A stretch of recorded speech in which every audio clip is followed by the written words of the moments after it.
자, 매거진 초대석 이어갑니다. 여러분, 화가 이중섭 잘 아실 겁니다. 그분이 남긴 작품들, 흰소라든지 유쾌하면서도 천진한 아이들의 이미지도 워낙 유명하고요. 일본인 부인이죠. 마사코 여사와의 애틋한 러브스토리도 널리 알려져 있습니다. 제주도에 있는 이중섭 생가와 이중섭 거리, 미술관도 전국적인 명소가 되어 있는데, 하지만 이중섭 선생이 우리 부산에서 삶의 중요한 시기를 보냈다는 사실, 그리고 그의 흔적과 행적을 담은 이중섭 문화거리가 조성돼 있다는 사실은 의외로 아시는 분들이 드문 것 같습니다. 이중섭과 부산, 그리고 새 단장을 앞둔 이중섭 길에 대한 이야기 함께 나눠보죠. 부산 여행 전문가 그리고 칼럼니스트로도 활약하고 계십니다. 여행특공대 손민수 대표 스튜디오에 모셨습니다. 대표님 안녕하세요. 네, 반갑습니다. 안녕하십니까? 네. 네. 저는 얼마 전에 점심 먹으러 갔다가 이중섭 거리를 처음 발견했거든요. 네네. 부산 CBS에서도 그렇게 멀지 않은데 이게 언제 어떻게 생긴 겁니까? 이 이중섭 거리는요, 2014년 5월에 산복도로 르네상스라는 사업을 통해서 이제 조성된 이제 거리인데요. 네. 이 동구청에서 이제 이 거리를 이제 조성을 했는데요. 보링극장 옆에 있는 이제 60년 할매국밥에서부터 이제 이 골목을 따라 걸어 들어가게 되면 이제 희망 100계단 그리고 이제 이중섭 전망대까지 이어지는 이제 그런 공간입니다. 한 460m 정도 되는 이제 거리에 조성이 되어 있고요. 네. 그리고 이제 많은 분들이 이중섭을 얘기를 하면 이제 황소 그리고 이제 은지화라고 하는 이제 작품 그리고 이제 한국인이 가장 사랑하는 화가 정도로 이제 알고 계신데 맞습니다. 이 지역과 이제 관련해서는 사실은 제주도와 통영에 더 연관성을 많이 가지고 있는 분들이 많으실 거라고 알고 있습니다. 하지만 이 현재 남겨지는 이중섭 작품들의 거의 대부분이 네. 이제 부산에서 만들어졌고요. 그리고 이제 이중섭의 작품만이 가장 불타올랐던 시기도 사실은 이중섭의 부산 시절이라고 생각을 합니다. 어쨌든 이중섭은 이 부산과 그런 인연을 맺게 됐던 게 사실 한국 전쟁에서 기인을 하거든요. 1.4.5태 때 부산으로 피난을 와서 이제 지금의 우암동에 있는 적기 피난민 수용소에 잠시 머물렀고, 네. 그리고 이제 51년 1월경에 제주도로 건너가서 이제 1년 정도의 제주도 생활을 끝내고 51년 12월에 다시 부산으로 왔어요. 네. 그때 이제 이곳 이제 범일동 1497번지에 머물렀습니다. 다시 말해 이제 범일동 이중섭 거리는 네. 이제 이중섭의 부산 주거지와 범일동 시절에 그린 명작 중에 하나인 범일동 풍경이라고 하는 작품을 모티브로 이 조성된 공간으로 이해하시면 좋을 것 같습니다. 네. 이 단순히 피란을 내려온 게 아니라 작품 네. 활동을 아주 열심히 하셨던 것 같습니다. 네.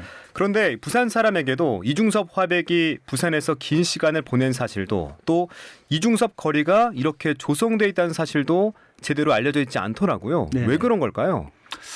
사실 입장을 좀 반대로 생각해 보더라도 네. 부산에 이제 여행을 온다 혹은 이제 많은 사람들이 이제 부산의 어떤 여행 관련된 어떤 유명한 관광지를 찾는다라고 했을 때 이중섭 거리가 걸리진 않겠죠. 대부분 해운대나 광안리나 태종대 아니면은 요즘 감천문화마을이나 흰여울 문화마을 그렇죠. 정도를 이제 떠올리실 거라고 생각을 하는데요. 네. 그러더니 네이버나 이제 포털 쪽에서 이제 이중섭 거리를 이제 검색을 해 보시면 많은 분들이 이중섭 거리를 다녀가고 그리고 이제 그와 관련해서 이제 포스팅을 많이 올려놨던 걸 확인이 가능하실 거라고 생각을 합니다. 네. 아무튼 이 먼저 접근성이 좋지 않았다 이런 생각을 할 수가 있는데요. 이 차량 소통이 거의 되게 어려운 이제 좁은 골목에 위치를 하고 있고 주차 공간도 거의 없는 상황이죠. 네. 그리고 이제 이 주택가 내에 있다 보니 잘 드러나지 않는 부분들도 많고 그리고 이제 더 중요한 건 이 거리를 조성한 이후에 지속적인 어떤 이벤트나 홍보 이런 활동들이 조금 부족했던 것 같아요. 그래서 이중섭 거리가 상대적으로 좀 잘 알려지지 않았던 게 아닌가 이렇게 생각을 해봅니다. 네, 그렇다면 이중섭 문화거리 조성 이전에는 네. 이중섭 화백의 흔적 또 화백께서 거주했던 범일동 일대 어떻게 관리가 되고 있습니까? 사실 여기가 이제 우리 흔히 부산의 어른들은 교통부라고 하는 지명을 쓰거든요. 네. 피난 시절에 부산의 교통부가 이곳으로 이제 이전을 해 왔기 때문에 네. 이제 교통부라는 지명을 지금도 쓰고 있는데 보통은 이제 보링극장이라고 하면 아시는 분들이 많을 거예요. 그래서 이 옛날에 보링극장이 있었던 이 번곡 사거리 근처에 이 산으로 올라가는 그 곳에는 네. 원래 기환동포 마을이라고 하는 마을이 있었습니다. 그래서 이제 광복 이후에는 여기에 이제 기환동포가 동포 마을이 이제 마을을 이루고 있었고 그리고 한국전쟁 피난 시절에는 이제 피난민들이 정착을 하기 시작을 해서 이 수많은 피난민들이 살았던 그런 공간이었습니다. 그리고 60년대와 70년대 산업화 시절에는 이 사마고무라든가 아니면 조선 방직으로 출퇴근하던 그런 가난한 도시 노동자들이 이제 삶을 이어나갔던 그런 공간이었습니다. 네. 결국 이제 원도심이 쇠퇴하기 이전만 하더라도 여기는 사람들이 꽤 많이 붐볐던 이제 그런 공간이었죠. 근데 이제 원도심이 쇠퇴를 하고 사람들이 빠져나가다 보니 어떤 의미에서는 이 범일동 일대가 조금은 낙후되고 그리고 이제 어떻게 본다면 원도심의 여느 그런 작은 골목 같은 그런 모습이었다고 생각을 합니다. 네. 그러니까 전쟁 이후 사람들이 밀물처럼 밀려들었다가 그렇죠. 또 썰물처럼 빠져버렸다. 그렇습니다. 이 또 먹고 사는데 올인했던 시절 예술가의 흔적을 새겨둘 만한 여유가 없었을 테고 그렇죠. 이후에는 기억 자체가 희미해지지 않았나 네네. 생각이 듭니다. 자, 그럼 하나씩 차근차근 짚어보죠. 네네. 이중섭 작가 앞서 일사후퇴 때 피란을 내려왔다 이렇게 말씀해 주셨는데 네. 이후 부산에서의 행적과 생활 설명해 주시죠. 말 그대로 일사후퇴 때 부산에 피난을 내려와서 그 당시 이제 적기 피난민 수용소 지금의 우암동입니다. 이제 우암동에 있었던 이제 적기 피난민 수용소에서 피난 생활을 했고요. 네. 잠시 제주도로 건너갔다가 다시 부산으로 돌아온 것이 1951년 12월입니다. 그렇죠. 뭐 여느 피난민들처럼 부산은 이 피난민 이중섭에게도 이 전쟁의 공포와 두려움을 피해 안식을 구했던 어떻게 본다면 안식처였지만 네. 사실은 또 다른 삶의 전쟁을 치를 수밖에 없었던 삶의 전쟁터였기도 했습니다. 이중섭과 그의 부인 마사코는 둘 다 유복한 과정에서 태어났던 사람이고요. 네. 그래서 거기서 자라났기 때문에 사실 하루하루를 이제 끼니를 걱정하며 살아야 된다는 그런 생각들 아마 한 번도 해본 적이 없었을 거예요. 네.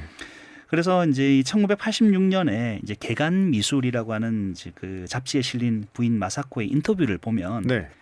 부산에 도착했을 때 돈이라고는 단 한 푼도 없었고 와. 그리고 이북에서 내려올 때 입은 옷 외에는 아무것도 가진 것이 없었다. 와. 심지어는 막내 아이의 기저귀 한 장도 없었다고 기억을 하고 있거든요. 진짜? 네. 네. 그 정도로 이중섭과 마사코의 부산 시절은 생존 그 자체였던 것 같습니다. 그렇네요. 이중섭은 부산에서 가족들을 위해서 부대에서 날품팔이를 하기도 했고 미군 부대에 나가면서 뭐 기름치기를 했다고도 하고요. 그리고 영도 대안독에서 도자기에 그림을 그리는 일도 했다고 하지만은 사실 이 부분은 많이 확인되지 않은 부분들이 있어서 조금 그렇기도 합니다. 네, 붓을 잡던 손으로 네. 정말 고생을 많이 하셨는데 네. 제가 듣기론 종군 화가로도 활동을 하셨다고요. 맞습니다. 이 제주도에서 부산으로 넘어오신 다음에 한 2달쯤 지나서 그 당시 이제 한국군 종군 화가단에 이제 입단을 하셨어요. 그 당시 종군 화가단에 그 신분 증명서가 있으면 네. 배급을 받기가 훨씬 수월했고요. 배급. 예. 아. 그리고 이제 이 정훈국이라는 곳에서 이제 그 주된 일을 하셨는데 네. 특히나 정훈국 같은 경우에는 이제 전의를 그러니까 전쟁 시기였기 때문에 전의를 고양하기 위한 포스터 같은 걸 많이 제작을 했었는데 특히 대우가 좋았다고 합니다.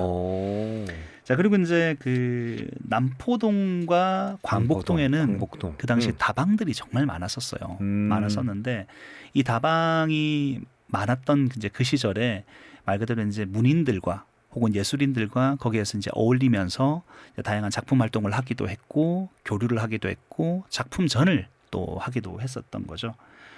사실 이제 이 백영수 화백의 이야기를 좀 들어보면 네. 이 금강다방에서 거의 매일 얼굴을 이렇게 보다시피 하셨다고 하더라고요. 그래서 이제 이 백영수가 그랬던 이제 문예지 사파 일을 자기도 하고 싶다, 좀 도와달라라고 했던 걸 이제 기억을 떠올리기도 하는데요. 아무튼 이중섭은 이제 범일동 1497번지뿐만 아니라 아내와 이제 아이들이 부산을 떠난 다음에는 당시 부산 공고에서 미술 교사 일을 하던 이 아주 절친이었던 박고석의 문현동 판잣집에서도 전전하기도 했었고 그리고 이제 그가 열었던 동천 아틀리에라는 또 그런 공간이 있었어요. 네. 거기에 이제 자주 들리기도 하였고 그리고 또 이 박고석이 광안리에서 네. 이 카레집을 열었거든요. 카레. 네. 오. 근데 이중섭이 이제 자기가 카레집을 동업했다고 하면서 네. 어쩌다 한 번씩 들려가지고는 카레밥을 한 3-4그릇씩 먹고 사라졌다. 일은 도와주지도 않고 뭐 이런 이야기도 그렇군요. 있습니다. 친했나 봐요. 네. 그리고 이제 53년 7월에 이제 일본에 약 일주일 정도의 그 가족들을 만나러 떠나거든요. 네. 근데 그 직전에는 대청도 1가 20번지에서 생활을 했던 것도 같습니다. 그래서 이제 부산에서는 뭐 종군 화가로도 활동을 하면서 그리고 이제 다양한 교류 활동, 그리고 이제 곳곳에 이중섭의 흔적들이 남아 있는 그런 사례들이 있다 보시면 좋을 것 같습니다. 네, 그래도 곁에 사람들이 있어서 아주 외롭진 네. 않았을 것 같습니다. 네. 그림도 쉬지 않고 계속 그리셨던 것 같기도 하고요. 네, 맞습니다. 이중섭의 삶을 이제 증언했던 사람들이 많거든요. 이분들의 이제 의견들을 모아보면 이중섭은 피난 시절에도 오로지 그림에만 몰두했던 것 같더라고요. 그러니까 예술론과 작품론이 항상 이제 마음속에서 솟아나는 이제 그런 인물이었던 것 같습니다. 그때 당시 같이 부산으로 월남했던 이제 한상돈이라는 사람의 분의 이제 이야기에 따르면은 네. 이중섭은 돈과 생활에는 관심이 없었대요. 음. 그리고 이제 백영수 화백, 아까도 말씀드렸던 백영수 화백에 따르면 이중섭은 그림을 그릴 때는 그림만 그려야지 먹고 살기 위해 다른 일을 병행하는 것은 옳지 않다라고 생각했던 것 같다고도 회고를 하고 있습니다. 네. 그리고 이제 그 절친 중에 또 구상이라고 하는 시인이 계세요. 네. 이 구상 시인은 이런 말씀을 남기셨어요. 이중섭은 판잣집 골방 시루에 콩나물처럼 끼어 살면서도 그렸고 부두에서 노동을 하다 쉬는 참에도 그렸고 다방 한 구석에 웅크리고 앉아서도 그렸고 대포집 목로판에서도 그렸다. 캔버스나 스케치북이 없으니 합판이나 맨종이 또는 담배값 은지에다 그렸고 아이고 그렇구나. 물감과 붓이 없으니 연필이나 못으로도 그렸다. 잘 곳과 먹을 것이 없어도 그렸고 외로워도 슬퍼도 그렸고 부산, 제주도, 충무, 진주, 대구, 서울 등을 표량전전하면서도 그저 그리고 또 그렸다라고 전하고 있는데요. 네. 부산에서 이중섭은 어디에서 누구를 만나든 언제나 그림에 몰두했던 사람이다 이렇게 생각이 듭니다. 네. 왜 담백 은박지에다가 그림을 그렸을까 궁금했는데 네. 이런 고단한 현실이 숨어 있는지는 미처 몰랐습니다. 네네. 저는 잠시 스쳐간 인연을 두고 과하게 네. 호들갑 떠는 건 아닌가 했는데 그게 네. 아니더라고요. 네. 이중섭과 그 가족들의 생애에서의 부산 네. 그리고 범일동 네. 중요한 부분을 차지했다고요. 이중섭에게 이제 범일동이라는 공간은 어떤 공간이었을까 좀 생각을 해보면 네. 결론적으로는 가족과 함께했던 생애 마지막 공간이자 마지막이요? 네, 안식처였던 거죠. 그래요. 네, 이 전선이 이제 고착화되고 휴전회담이 거듭되면서 전쟁이 끝날 거라는 기대가 많았어요. 네. 그 기대 때문에 결국에는 제주도 생활을 접고 부산으로 왔거든요. 그리고 이제 다행히 학교 후배의 도움을 통해서 당시 이제 범일동에 이제 정착을 할 수 있었는데요. 피난 생활이 너무 힘들다 보니까 먹고 살 게 없다 보니까 아내 마사코는 결핵에 걸리고 아이고. 아들이었던 아들 둘, 그러니까 태성과 태연이라는 아들 둘은 영양실조에 이제 걸리기도 했었던 거죠. 그래서 그때부터 이제 어떻게든 이 가족들을 일본에 보내려고 네. 계획을 했던 것 같습니다. 그리고 이제 실제 51년 6월경에 안타깝게도 장인어른이 돌아가시면서 네. 이 유산 정리를 해야 되는데 이 유산 상속의 그 대상자들의 동의가 필요하다. 그래서 이제 그 전에 진행하고 있었던 이제 이런 일본행에 대한 그런 수속들을 좀 빨리 좀 진행을 해서 네. 결국 아내와 아이들을 이제 일본으로 보내게 됐던 거죠. 백영수 화백에 쓰셨던 이제 회상록이 있어요. 네. 회상록에 이제 한 부분을 제가 좀 인용을 해보면 피난 시절 남포동에 금강다방에 앉아 있을 때 이중섭이 찾아왔대요. 이중섭이 찾아와 가지고는 갑자기 백영수 화백에게 손을 탁 내미는데 백형 이거 써. 손을 딱 내미는데 네. 한 3분의 1 정도를 쓴 흰색 물감이 있더래요. 물감. 네. 그래서 아니 이건 이 형도 필요한데 내가 왜? 내게 왜? 그러면서 하는 말이 네. 백형 나 돈 좀 줘. 아 물감 대신 받고.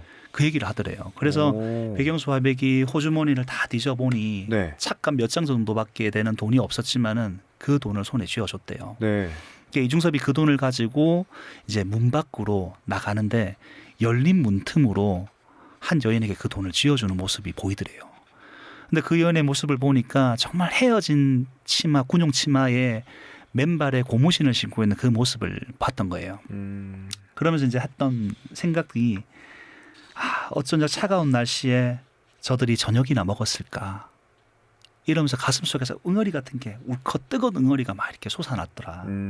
이런 얘기가 있었죠. 네. 그만큼 범일동 시절은 이중섭이나 그 가족들에게는 정말 힘들었던 시절이 아니었을까 생각을 해봅니다. 네. 네. 가난한 예술가라고 하면 네. 신경질적이고 뭐 어딘간 날이 선 뾰족한 이미지를 떠올리게 되는데 네. 마음이 따뜻한 분이었다는 게 느껴집니다. 네. 이 가난해도 이곳 부산에서 가족들과 함께 행복하셨던 것 같은데 네. 결국 가족들과는 생이별을 맞이하게 됐군요. 맞습니다. 이 범일동은 전쟁이 끝날 것이라는 희망으로 찾아왔던 그런 희망적 공간이었죠. 네. 하지만 또 가족들과 헤어질 수밖에 없었던 절망적 공간이기도 아이고, 했었던 거죠. 그렇네. 이제 극심한 가난과 생활고 속에서 어쩔 수 없이 가족들을 일본으로 떠나보낼 수밖에 없었던 이중섭의 한가 눈물이 가득 배어 있는 이제 공간이죠. 그 어느 순간보다 제가 봤을 때는 또 이중섭에게는 네. 그 그리움과 사랑으로 점철된 공간이 범일동이라고 생각을 하고요. 네. 그리고 가족들을 다시 만나야 한다는 새로운 희망으로 언제나 작품원과 열정을 뿜어내고 하루하루를 버티며 가족에 대한 절절한 사랑과 그리움으로 끊임없이 작품 활동을 이어간 공간이라고 생각합니다. 사실 지금 우리가 이중섭이라고 하는 인물을 사랑하고 그리고 이중섭을 그리워하는 이유가 네. 누구보다 가족을 사랑하고 그리워했던 인간 이중섭, 인간 이중섭을 만나왔기 때문이라고 생각을 합니다. 네. 그리고 인간 이중섭이 탄생한 공간이 어쩜 이 범일동이 아닌가 이렇게 생각을 해보고요. 끝으로 이제 이중섭의 아내라는 다큐가 있었어요. 이 다큐에 보면 네. 이중섭에게 범일동은 가족과 함께 보냈던 마지막 안식처였지만 마사코 여사에게 범일동에서의 6개월은 가장 행복했던 시절이었다. 이런 회상을 또 하고 계십니다. 네, 이 역시 아는 분들이 드물던데 당시 범일동 배경으로 한 작품도 남아 있다고 들었어요. 네네. 부산에서도 작품 활동을 쉬지 않았다고요. 네, 맞습니다.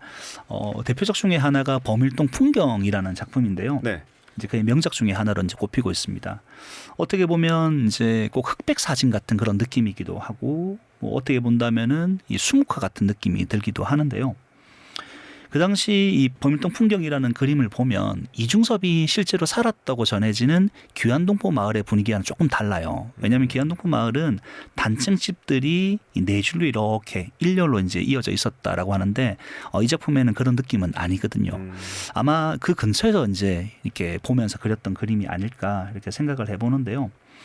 일단은 그 나뭇가지의 굵은 표현과 짙은 표현이 상당히 좀 인상적이고 또 하나는 아래쪽에 이중섭 작가는 자신의 그림 아래에 항상 이제 이름을 쓰셨거든요. 근데 보통은 중섭이라는 이름을 많이 쓰셨는데 여기에는 물론 다른 작품에도 많이 쓰셨지만은 여기에는 또 대향이라고 하는 그의 호가 쓰여져 있습니다.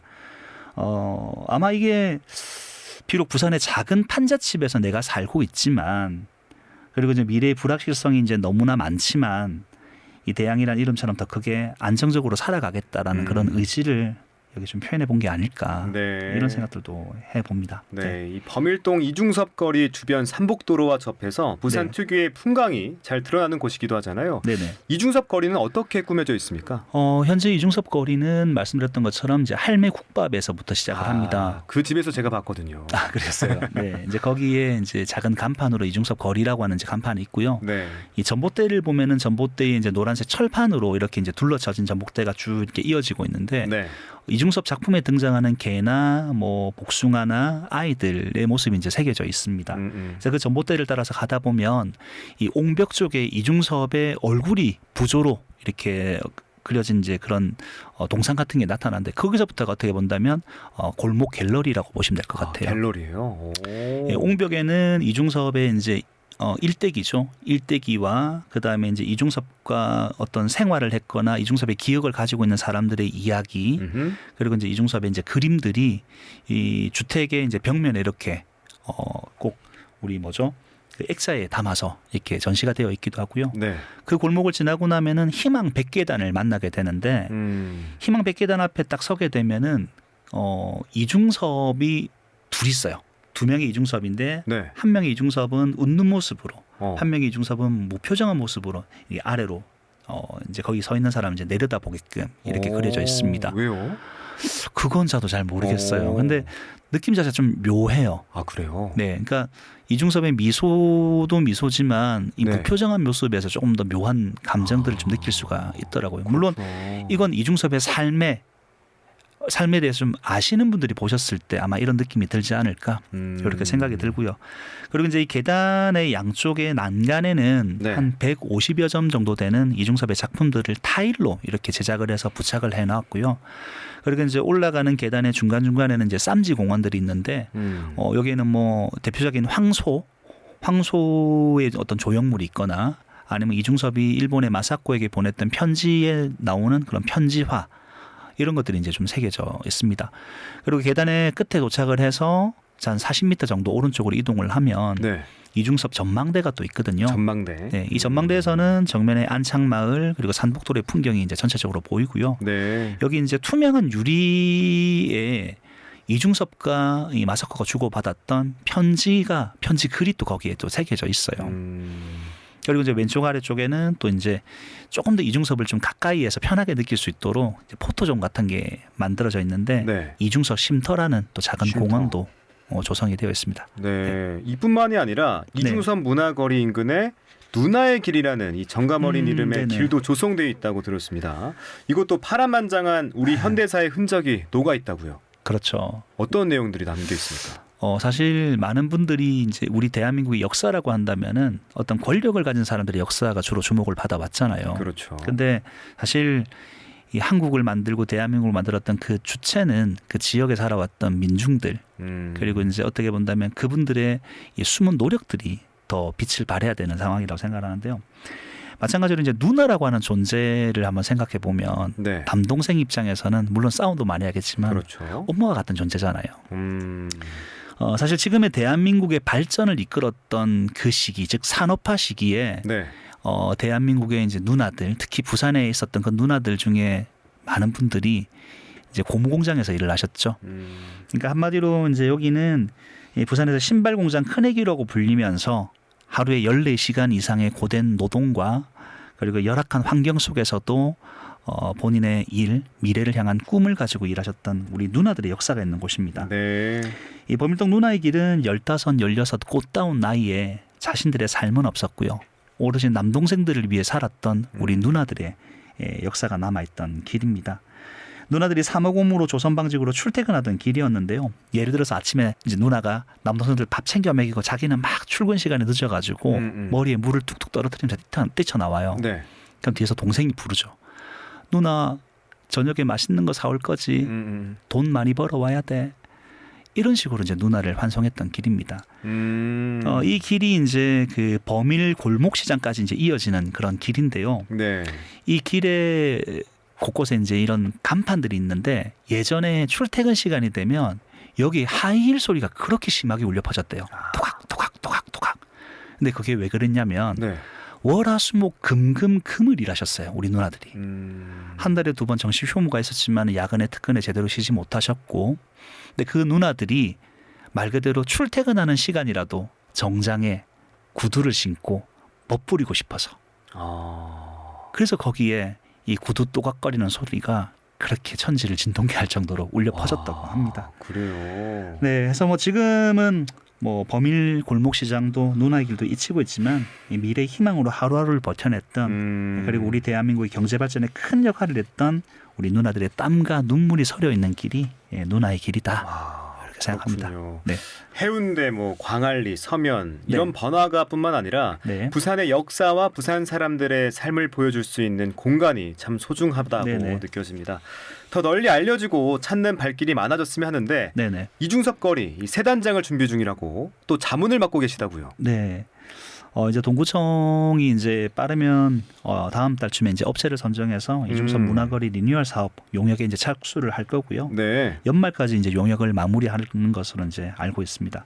그리고 이제 전체 예산이 한 21억 정도가 이제 배정이 될 건데요. 내년 말까지 이제 갤러리를 신설하고 이제 전망대를 좀 리모델링할 계획을 가지고 있는 걸로 알고 있습니다. 물론 이제 용역 결과가 이제 나와봐야지 알겠지만은 이중섭 거리에 이제 중간쯤에 주택을 2개를 매입을 했어요. 그래서 1309-1호 그다음 16 빈집 2곳에 이중섭 은지화와 그리고 이제 부인이 주고받았던 편지 그리고 편지화 등을 활용한 전시 공간을 좀 꾸미고 좋다. 그리고 이제 이중섭 관련된 그 영상실을 또 만들고 네. 안내소, 기념품 판매 공간. 그러니까 지금하고는 좀 다른 모습으로 또 이제 조형물이라든가 뭐 이런 작품들을 지금 추가하거나 재배치를 해서 지금과는 완전 다른 모습으로 이제 변화시킬 그런 계획을 가진 것으로 알고 있고 좀 기대를 하는 중입니다. 아울러서 좀 새로운 상징이 될 조형물과 이제 방문객들이 좀 선호할 만한 그런 포토존 있죠. 이제 포토존도 좀 설치를 해서요. 이 관광객과 주민들이 즐길 수 있는 체험 컨텐츠를 발굴하고 이정표와 야간 경광 조명도 좀 새롭게 바꾸어서 그리고 이제 주변 또 식당들과 또 좀 연계를 해서 네. 여기가 이제 아마 범일 자천 구역의 문화관광 중심지가 될 수 있도록 힘을 보태려고 하고 있습니다. 저희도 함께 보태겠습니다. 네, 잘 부탁드립니다. 자, 관광객들의 발길도 반갑지만 이중섭 거리 부산 사람들에게는 더 각별할 것 같습니다. 이참에 제대로 함께 갖고 갔으면 하는 바람입니다. 끝으로 방송 듣는 분들께 한 말씀 전해주시면 감사하겠습니다. 이 부산 지역에서만 바라본다면 인물에 대한 스토리를 이제 생가라든가 아니면 기념관이라든가 하는 거점 형식으로 풀어낸 사례는 있지만은 이렇게 이제 길로 조성한 사례는 거의 없는 걸로 이제 알고 있는데요. 그런 점에서 이중섭 거리는 이제 점이 아닌 선으로 공간을 아울렀다는 것에 선으로 네, 중요한 의미를 둘 수 있을 것 같습니다. 또한 이중섭 거리는 이제 동구 도서관 책마루 전망대로 향하는 책마루길하고도 연결이 되고요. 네. 그리고 아까 말씀드렸던 누나의 길과도 연결이 됩니다. 그리고 이제 성북시장 웹툰 거리하고도 또 연결이 되거든요. 그래서 결론적으로는 이제 산복도로와 연결되는 확장성을 가지고 있다는 거죠. 네. 그래서 특별한 연결고리가 없었던 아래쪽의 큰 길과 그리고 이제 이 산복도로가 이중섭이라는 인물을 통해서 서로 연결이 되고 그리고 이제 걷고 듣고 읽으면서 지역의 문화를 체험하는 명소가 될 수 있도록 네. 많은 분들이 기대와 관심을 가져주시면 감사하겠습니다. 이중섭은 2014년 범일동 이중섭 거리에서 다시 태어나서 10년을 살았죠. 그리고 이제 또 다른 모습으로 되살아날 준비를 하고 있는데요. 네. 앞으로 이곳에서 몇 년을 더 살지는 우리의 몫인 것 같습니다. 그렇습니다. 아무튼 이중섭 거리가 많이 알려져서 제가 사랑하는 부산에서 이중섭을 만나고 이 마사카와 아이들을 그렇게 사랑하고 그리워했던 한 사람의 인간으로서 이중섭의 향기를 많이 맡고 돌아가셨으면 좋겠습니다. 끝으로 이 부산이라는 도시의 곳곳에는 이중섭 거리뿐만 아니라 수많은 컨텐츠와 스토리들이 존재를 하고 있습니다. 부산 사람들께서 먼저 부산을 알기 위해 더 많이 여행하시고 더 많이 탐구하시고 그래서 부산을 더 많이 이해한다면 자연스레 부산을 더 사랑하게 되지 않을까 이런 생각을 하는데요. 그런 계기들 많이 만들어 보시길 기대하겠습니다. 네, 뭐 새 단장도 기대되지만 기억과 흔적을 있는 그대로 보존하는 것도 참 중요하다는 생각이 듭니다. 이건 관청이나 공무원 몇몇 사람들만의 노력만으로 가능한 일은 아니겠죠. 부산의 문화와 역사, 풍광 모두의 기억을 제대로 간직하는 일에 함께 관심을 더 기울여야 하지 않을까 하는 생각도 해보면서 오늘은 여기서 마무리하겠습니다. 오늘 귀한 말씀 고맙습니다. 매거진 초대석 여행특공대 손민수 대표 함께했습니다. 대표님 오늘 말씀 고맙습니다.